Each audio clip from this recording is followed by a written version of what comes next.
Welcome to icon politics. నేను మీ సురేంద్ర. ఈ రోజు మనతో పాటు ప్రముఖ ఉద్యమకారులు చలసాని శ్రీనివాసరావు గారు ఉన్నారు. నమస్తే సార్. నమస్కారం అండి. సార్, మొదటిసారిగా నరేంద్ర మోదీ గారు మన స్టేట్ డివైడ్ అయినప్పుడు అమరావతి శంకుస్థాపనప్పుడు వచ్చారు. గుప్పెడు మట్టి చెంబుడు నీళ్లు తీసుకొచ్చి ఇచ్చారు సార్. ఆ తర్వాత ఏం జరిగింది ఏంటనేది ఆ ప్రజలందరికీ తెలుసు. మళ్ళీ రేపు 8వ తారీఖున నరేంద్ర మోదీ గారు ఆ అమరావతి రాబోతున్నారని చెప్పేసి తెలుస్తుంది. సార్, ఈసారి ఏమైనా హామీలు ఇచ్చే అవకాశం ఉందా, లేకపోతే ఇచ్చిన హామీలు నెరవేర్చే అవకాశం ఏమైనా ఉందంటారా? మొట్టమొదటిగా దేశ ప్రధానమంత్రిగా వారు ఆంధ్రప్రదేశ్ రావటాన్ని తప్పుపట్టలేము, నిరసన తెలియజేయటం అనేది మన హక్కు, అది వేరే సంగతి. భయంకరమైన కాలుష్యకారకమైన యమునా అనేది నీళ్లు తీసుకొచ్చి మొహాన్ని కొట్టి చెంబుడు, మీరు చెప్పినట్టు పిడత పగల కొట్టినట్టు ఆ మట్టి కళల్లో జిమ్మి వెళ్ళిపోయారు ఆయన. కానీ ఆయన వాళ్ళు తన బానిస రాజ్యాన్ని చూసుకుంటాను, సారీ ఆయనది కాదు, ఆదాని గారు తన మెంటారో, తన గురువో, తన దైవం, తన సర్వస్వం అనుకున్న తెలియదు కానండి. ఆదాని గారు ఎస్టాబ్లిష్ బానిస రాజ్యాన్ని చూసుకోవడానికి వస్తున్నారా? కొంతమంది ప్రశ్న ఇది.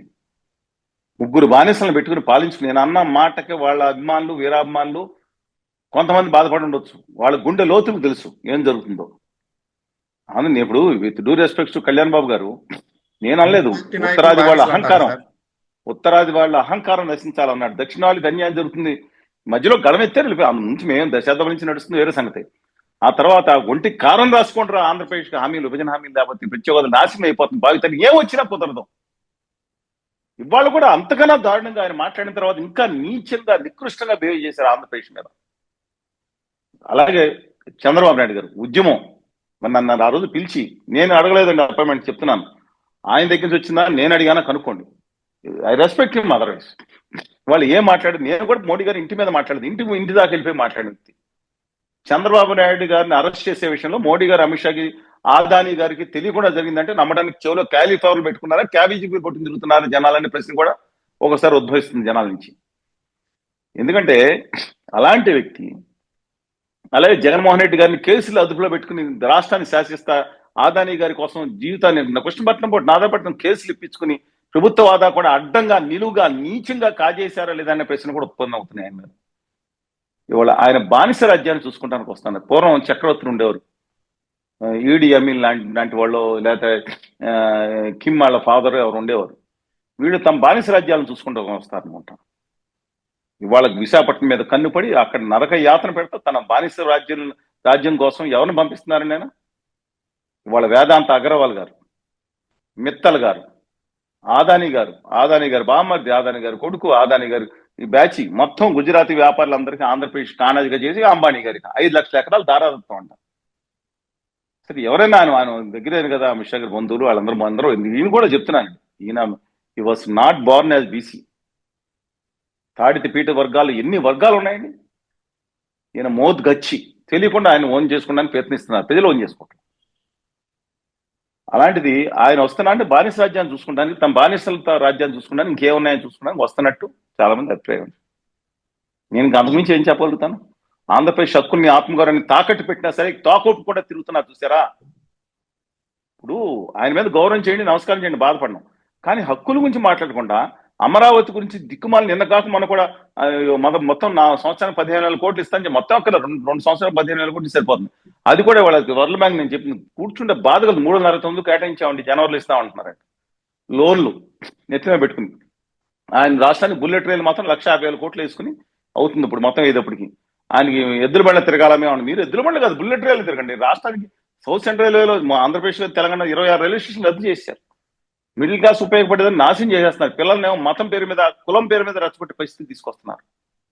వాళ్ళ భవిష్యత్తు ఎంత, గుజరాత్ వాళ్ళ భవిష్యత్తు, ఇంకోళ్ళు మార్వాడి వ్యాపారుల భవిష్యత్తు బాగుండాలనేది నేను అంటలేదు, ఆయన ఇష్టం అది.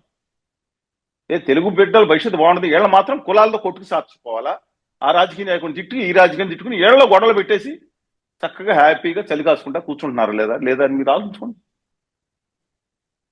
కనీసం వాళ్ళు న్యాయం బతుకుతుంటే, న్యాయ వ్యవస్థ కొంచెం ఒక సక్రమంగా పథపాదన మీద ఈ కలియుగంలో నడుస్తుందంటే ధర్మం, న్యాయ వ్యవస్థలో లోపాలున్నా సరే న్యాయ వ్యవస్థ నిక్కచ్చిగా చాలాసార్లు పనిచేస్తుంది.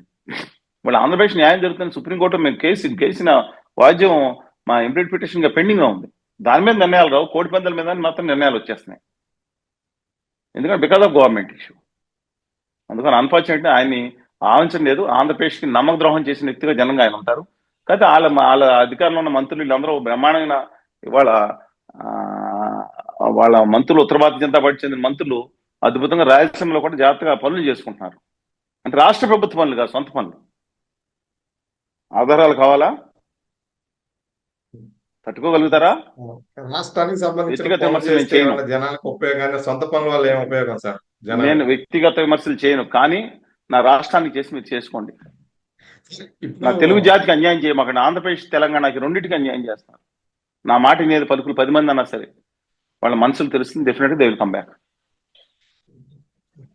అంటే స్టేట్ లో ఉన్న ఎంపీలతోటి అవసరం లేదు కాబట్టి ఏం చేయలేదు అనుకోవచ్చు సార్. ఇప్పుడు మన స్టేట్ లో ఉన్న ఎంపీలతోటి అవసరం ఉంది కదా సార్. ఈసారి ఏమైనా గ్రాంట్లు కానీ, సహాయ నిధులు కానీ ఏమైనా కేటాయించవచ్చా రేపు ప్రసంగం జరిగితే? ఏదో తూతూ మంత్రంగా బీహార్కి 1,25,000 కోట్లు ప్యాకేజ్ ఇచ్చి ఆకాశాన్ని చూపించి నేల నాకు ఇచ్చేసినట్టు ఆ ఈ హడావుడి ఉండదండి. హడావుడి ఇస్తేస్తారు, ఏదో పావులబేడ ఎంగిలి మెతుకులు ఇచ్చినట్టు విసుతారేమో.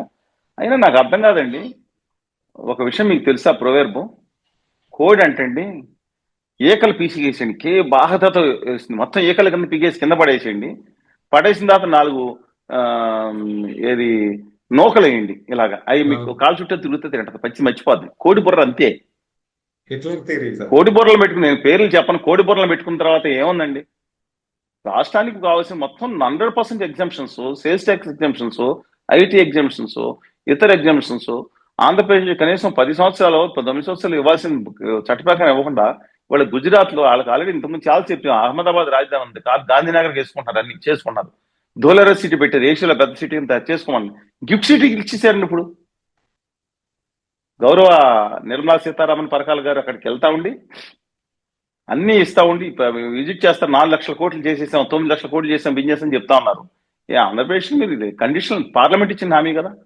నా మీద కోపం ఉంటే ఉంటుందండి. ఇవాళ ఇప్పుడు నేను మళ్ళీ చెప్తున్నా, నాకు ఉత్తర భారతీయ జనతా పార్టీ అంటే కోపం, భారతీయ జనతా పార్టీ అంటే కోపం లేదు. ఐడియాలజికల్ డిఫరెన్స్ అన్నింటిలో ఉంటుంది. ఆ వాజ్పేయి గారు, మదన్ మోహన్ మాల్వీయ గారు పెట్టిన హిందూ మహాసభ కానీ, బలరాజ్ మధుక్ గారు పెట్టిన భారతీయ మిగతా వాళ్ళు పెట్టిన భారతీయ జనసంఘ్ కానీ, 1977లో అది భారతీయ జనతా లోక్ దళ్ నాగలపట్నం రైతు చౌదరి చరణ్ సింగ్ గారు గుర్తుతో విలీనమైన జనతా పార్టీ పెట్టినారు. 1980లో తిరిగి పునరుజ్జీవనం పొందిన జానా కృష్ణమూర్తి గారు, సికింద్రాబాద్ గారు, విజయరాజ్ సింధే గారు, అద్వానీ గారు, గవర్నీలు వాజ్పేయి గారు, వీళ్ళందరూ నేతృత్వం వచ్చింది భారతీయ జనతా పార్టీ.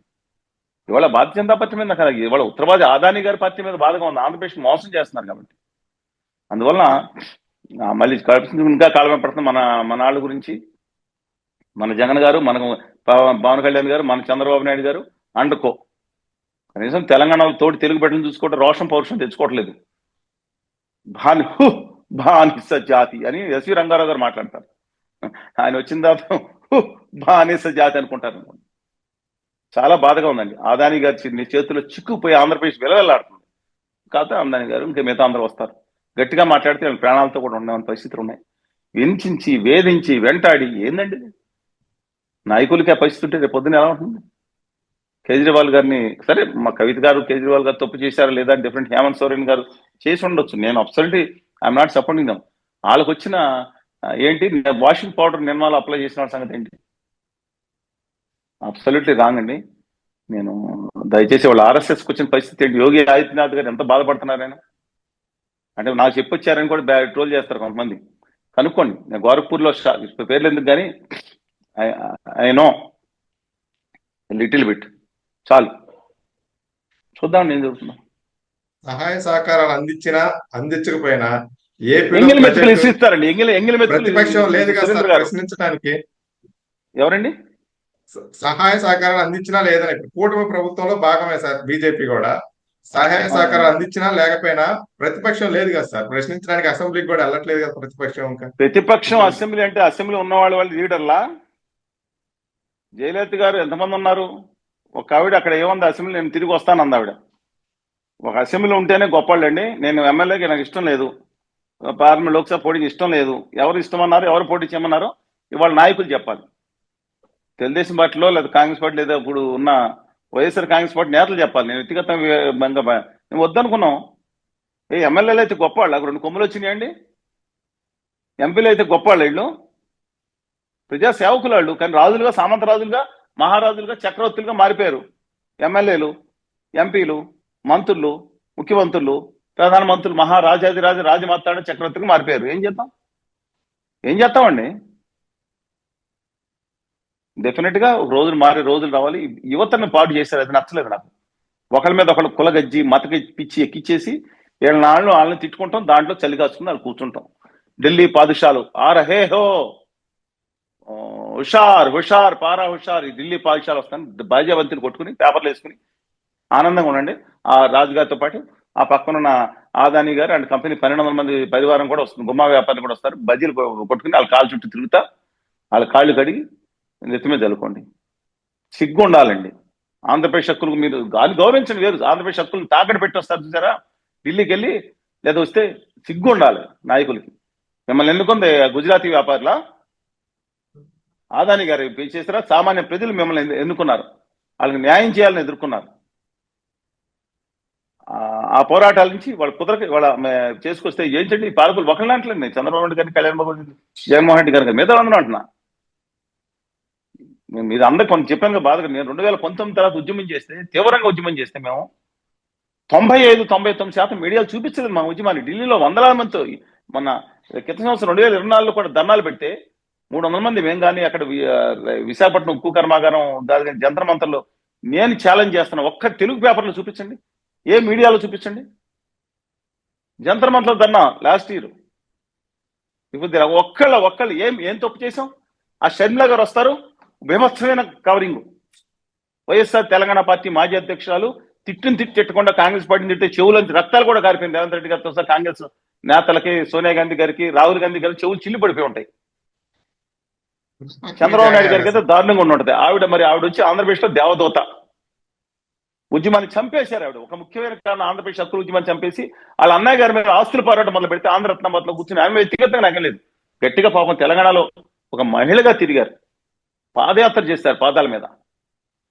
అందుకని ఆవిడకి అదర్వైజ్ని కాదు, ఆంధ్రప్రదేశ్కి ఎవరి చేతిలో పడి పావైపోయారని బాధ నాకు. మిగతా ఉద్యమాన్ని నిర్లక్ష్యం చేశారు, దుర్మార్గం చేశారని బాధ. Otherwise nothing, I respect. Otherwise ఆవిడ వస్తారు, ఆవిడకి అడావిడి పొగిడే పత్రికలు టాప్ లో. ఎలా జగన్ తిడతానికి పొగిడే వాళ్ళు కొంత బ్యాచ్ అయితే తిట్టేవాళ్ళు మొత్తానికి టాప్ లో ఉంటారు. ఆంధ్రప్రదేశ్ హక్కుల కోసం పోరాడే స్వతంత్ర వ్యక్తులు అనేక మందిని తొక్కేశారు కదండి మీరు. తెలుగుదేశం మారుతూ ఎప్పుడు కూడా నేను తప్పుగా మాట్లాడను. ఏదో రోజు హక్కుల గురించి మోడీ గారు వస్తే భజన సంఘాలే. ఏం చేయాలి చెప్పండి? నేను ఇప్పుడు మొన్న ఎవరు నిజామాబాద్ ఎమ్మెల్యే ఇష్టం వచ్చినట్టు ఆంధ్ర వాళ్ళని తిట్టాడు. కౌంటర్ చేయడానికి మేము మాట్లాడితే ఒక్క మేజర్ మీడియా కానీ పత్రిక కానీ పట్టించుకుంటుందా? బానిసలు అంటాడు ఎస్వి రంగారావు గారు. అక్కడ కూడా అదేనా? కోస్తా రాయలసీమ తెలంగాణ మీద ఎవరేం మాట్లాడినా హక్కుల కోసం మాట్లాడాలి కదా. దానికోసం మాజీ ఉద్యోగ నాయకులు తెలంగాణ మిత్రులను తిట్టాల్సిన అవసరం లేదు. ఆ వ్యక్తిని తప్పట్టాలి. సమాజాన్ని ఎందుకు తిట్టాలి? అది కోస్తా రాయలసీమ తప్పు చేస్తే సమాజాన్ని ఎందుకు తిట్టాలి? ఒక వర్గం మనిషి తప్పు చేస్తే కులాలను తిడతారా? అది చెప్తున్నానండి.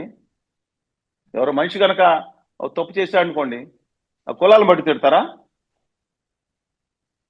సమాజం మారాలి Surendra garu. It should change. Let us wait and see. Thank you sir, మీ అభిప్రాయం తెలియజేసినందుకు ధన్యవాదాలు.